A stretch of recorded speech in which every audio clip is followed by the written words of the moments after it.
भाई की बढ़ाई सब्सक्राइबर, और जिन्होंने नहीं किया वो कर दो।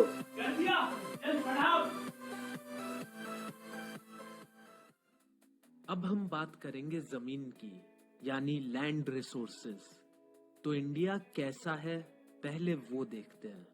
इंडिया में 43% जमीन प्लेन में आती है, यानी यहाँ पर खेती वगैरह अच्छे से की जा सकती है। फिर नेक्स्ट 30% जमीन माउंटेन्स की कैटेगरी में आती है। यहाँ से इंडिया की बहुत सारी रिवर्स निकल के आती है और टूरिस्ट लोग भी इधर जाना पसंद करते हैं। अब बाकी बचा 27% लैंड प्लेट्यू वाले रीजन का पार्ट है। इधर मिनरल्स की माइनिंग की जाती है क्योंकि ये बहुत ही मिनरल रिच एरिया है। अब प्रॉब्लम क्या आ रही है कि ये जो लैंड है जिस पर हम खेती बाड़ी करते हैं वो धीरे धीरे बेकार होता जा रहा है और इस पर खेती करना मुश्किल होता जा रहा है, और इस चीज को हम लैंड डिग्रेडेशन कहते हैं। अंग्रेजी में बोले तो the decrease in the quality of land due to human and natural activities which makes it unfit for cultivation is known as land degradation. Land degradation के जो मेन रीजंस हैं वो हैं ओवर ग्रेजिंग, यानी बकरी गाय वगैरह जो घास खाती रहती है, अगर वो एक ही एरिया में घास चरती रहेगी तो घास खत्म हो जाती है जिससे उस जमीन पर असर पड़ता है। ये मेनली हम गुजरात, राजस्थान, मध्य प्रदेश और महाराष्ट्र में देखने को मिलता है। नेक्स्ट है ओवर इरिगेशन, यानी ज्यादा पानी देने से भी जमीन बेकार हो जाती है। वो ऐसे कि जब ज्यादा पानी देते हैं तो पानी वहां खड़ा रहता है, मतलब ऐसा लगता है कि उस एरिया में बाढ़ आ रखी है, जो जमीन को दलदली टाइप बना देता है। थर्ड रीजन होगा इंडस्ट्रियलाइजेशन। ये फैक्ट्रीज वगैरह अपना वेस्ट ऐसे ही फैला देती है जिससे लैंड और वाटर पॉल्यूशन होता है। फोर्थ रीजन है माइनिंग। जब माइनिंग होती है किसी एरिया में तो पहले तो पेड़ वगैरह काटे जाते हैं और फिर उधर कोयले को जलाया भी जाता है जो कि आसपास की जमीन को बिल्कुल खराब कर देता है। फिफ्थ रीजन है ये जो सीमेंट और सिरेमिक इंडस्ट्री है, इन्हें बनाने के लिए पत्थरों को बहुत ही छोटे हिस्सों में तोड़ा जाता है जिस वजह से बहुत सारी धूल क्रिएट हो जाती है और हवा में फैल जाती है, और जब ये धूल जमीन पर जम जाती है तो ये जमीन को बेकार कर देती है क्योंकि तब पानी को जमीन के अंदर जाने में दिक्कत होती है। अरे जमीन से एक जोक याद आया। एक बार एक आदमी जंगल में गया था, अचानक से उसे एक भालू दिखा। उसे देखकर वो जल्दी से जमीन पर लेट गया और अपनी सांस रोक ली। तभी भालू उसके पास आके कान में बोलता है, बेटा भूख नहीं लग रही है वरना सारी होशियारी इधर ही उतार देता। अब लैंड डिग्रेडेशन क्यों होता है ये तो समझ आ गया, पर इसका सॉल्यूशन क्या है वो भी समझते हैं। तो पहली चीज तो सिंपल है, एफॉरेस्टेशन, यानी और ज्यादा पेड़ पौधे उगाओ। सेकंड, ग्रेजिंग एक लिमिट में होनी चाहिए। थर्ड, फैक्ट्रीज को अच्छे से वेस्ट ट्रीटमेंट करना चाहिए और वेस्ट को प्रॉपर जगह डिकम्पोज करना चाहिए। प्लस माइनिंग एक्टिविटीज को भी कंट्रोल में करना चाहिए। इसके बाद बुक में बात कर रखी है कि किस किस टाइप के सॉइल होते हैं, जैसे alluvium soil, forest soil, black soil, arid soil etcetera. लेकिन इस टॉपिक से हम बाद में निपटेंगे। पहले हम सॉइल इरोजन के बारे में पढ़ेंगे क्योंकि सॉइल इरोजन और लैंड डिग्रेडेशन कुछ कुछ सेम ही है। तो चलो शुरू करते हैं सॉइल इरोजन। अब सॉइल इरोजन का मतलब होता है सॉइल की सबसे ऊपर वाली लेयर का गायब हो जाना। इंग्लिश में बोले तो the denudation of the soil cover and subsequent washing down is called soil erosion. Soil erosion होने का जो सबसे बड़ा रीजन है वो है पानी और हवा।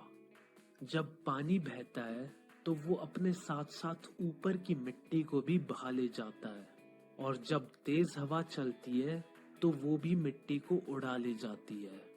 अब बात करते हैं छोटे मोटे रीजंस की। तो वो होंगे डिफॉरेस्टेशन, ओवरग्रेजिंग, कंस्ट्रक्शन और माइनिंग।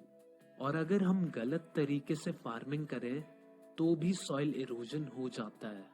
जब सॉइल इरोजन होता है तो वो जगह भी खेती बाड़ी करने लायक नहीं बचती है और उस एरिया को हम बैड लैंड कहते हैं। अब यारो समस्या है तो समाधान भी है। चलो तो फिर इसका समाधान देखते हैं। पहले तो हो जाएगा कि खेती अच्छे से की जाए।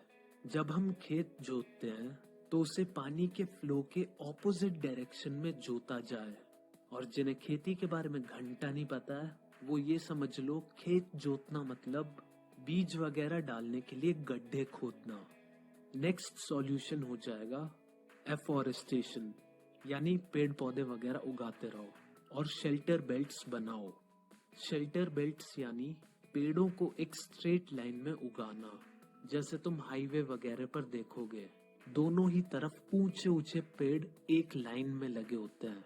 थर्ड, पहाड़ों पर टेरेस फार्मिंग प्रैक्टिस की जाए, यानी एक पहाड़ की स्लोप को सीढ़ियों टाइप में कन्वर्ट करके उस पर फार्मिंग की जाए। नेक्स्ट सॉल्यूशन हो जाएगा घास को उगने देना चाहिए ताकि उससे हवा का फ्लो डिस्टर्ब हो जाए और ग्रेजिंग भी हमें लिमिट में करनी चाहिए। तो ये क्वेश्चन मैक्सिमम 3 मार्क्स का आएगा, तो इनमें से कोई भी 3 पॉइंट्स लिखाना। अब हम फाइनली चैप्टर के फाइनल पार्ट पर आ गए हैं जिसमें हम अलग अलग टाइप के सॉइल्स के बारे में पढ़ेंगे। लेकिन इतनी जल्दी खुश मत हो क्योंकि ये बहुत लंबा पार्ट है। तो सबसे पहले हमारी लिस्ट में आता है एलुवियल सॉइल। इंडिया में सबसे ज्यादा जगह एलुवियल सॉइल ही प्रेजेंट है। पूरे नॉर्थ इंडिया पर इसी का कब्जा है और ये बहुत फर्टाइल होता है, तो यहाँ पर अच्छे से खेती भी हो जाती है। एलुवियल सॉइल की एज से हमने उसको 2 टाइप में डिवाइड कर रखा है, भंगार और खादर। और इन दोनों के बारे में भी हमने लास्ट ईयर पढ़ा था, लेकिन दोबारा बता देता हूँ। भंगार एज में बहुत पुराना होता है, इसमें ज्यादा कंकर होते हैं, प्लस ये लेस फर्टाइल होता है।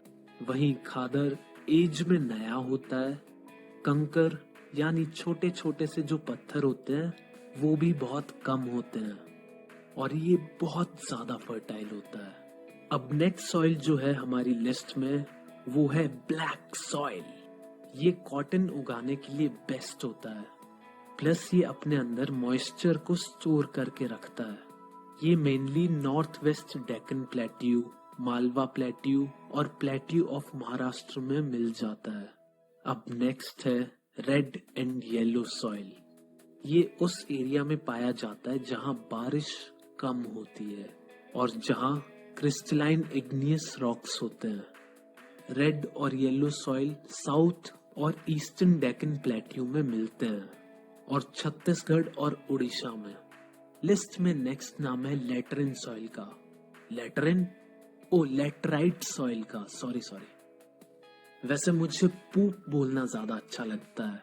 ये टट्टी पॉटी लेटरिन हगना सब बेकार वर्ड्स है। वर्ल्ड का बेस्ट वर्ड है पूप। अब तुम सोच रहोगे वो कैसे? चलो तो मैं ये भी एक्सप्लेन कर ही देता हूँ। यारो जब हम पूप बोलते हैं तो जैसे हमारा मुंह मूव करता है वैसे ही हमारा पिछवाड़ा मूव करता है पूप करते वक्त। चलो बात करते हैं पूप सॉइल की। तो लेटराइट सॉइल वहां मिलता है जहां पर बहुत ज्यादा बारिश होती हो और जहां का टेम्परेचर भी हाई रहता हो। यहाँ पे ह्यूमस थोड़ा कम होता है क्योंकि हाई टेम्परेचर की वजह से बैक्टीरिया मर जाते हैं। लेकिन अगर हम खाद फर्टिलाइजर वगैरह का अच्छे से इस्तेमाल करें तो यहाँ पे भी ढंग से खेती बाड़ी की जा सकती है। ये हमें कर्नाटका, केरला, तमिलनाडु, उड़ीसा और आसाम के पहाड़ी इलाकों में मिल जाएगा। यहाँ पर ज्यादातर कॉफी और टी प्लांटेशन की जाती है। लिस्ट में नेक्स्ट है एरिड सॉइल। ये दिखने में रेड और ब्राउन टाइप्स होता है। ये बहुत ज्यादा रेतीला होता है और अगर इसे कोई मुंह में लेगा तो उसे ये सॉल्टी सा लगेगा। ओह शिट, अब समझ में आया मेरा भाई हमेशा मिट्टी क्यों खाता रहता था। यारो ये ज्यादातर हाई टेम्परेचर और लो रेनफॉल वाले रीजन में मिलती है। इसके अंदर मॉइस्चर और ह्यूमस की कमी होती है, तो अगर खेती करनी है तो बहुत सारा पानी चाहिए होता है। ये मोस्टली राजस्थान में मिलती है। अब आता है हमारा लास्ट सॉइल, फॉरेस्ट सॉइल। ये हिली रीजन में मिलता है, जहाँ बारिश ठीक ठाक हो जाती है। नॉर्मली तो ये फर्टाइल होता है, पर अगर उन पहाड़ों पर बर्फ वगैरह गिरती है तो ये कम फर्टाइल हो जाते हैं और एसिडिक भी हो जाते हैं। ये हमें नॉर्थ इंडिया, जहाँ हिमालयाज है, वहां पर मिल जाती है। तो इसी के साथ हमारा ज्योग्राफी का पहला चैप्टर हुआ समाप्त। और आज का मॉरल है कीप काम एंड पूप।